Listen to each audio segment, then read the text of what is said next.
អ្នកលក់សាច់គោ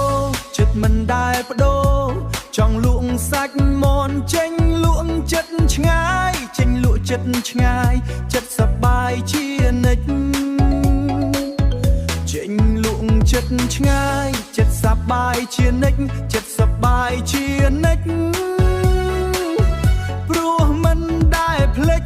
ព្រោះមិនដែលភ្លេចយកលុយមកផ្ទះគេហៅខ្ញុំថា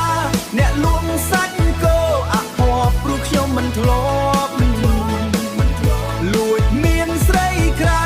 ខំលក់សាច់គោប្រមូលដុល្លារប្រមូលដុល្លារបានច្រើនកាលណាជូនអូនទាំងអស់ជូនអូនទាំងអស់ជូនអូនទាំងអស់រៀងបងសង្ហាបងលក់តែគោសាច់មិនហ៊ានប្រកាច់លួចទៅមានក្រៅព្រោះខ្លាចកំបិតជូនអូនទាំងអស់រៀងបងសង្ហាបងលក់តែគោសាច់មិនហ៊ានប្រកាច់លួចទៅមានក្រៅ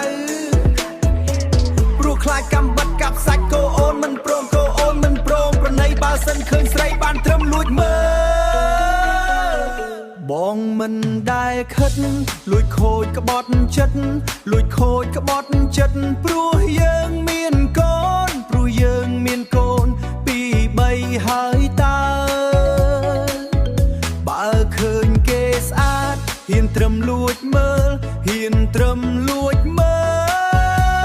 លស្រីតូចជុំទៅអូនជឿជុំទៅអូនជឿបងចោ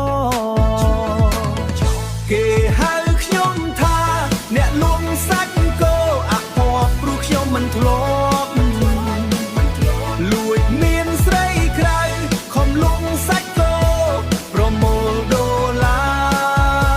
រប្រមូលដុល្លារបានច្រើនកាលណាជូនអូនទាំងអស់ជូនអូនទាំងអស់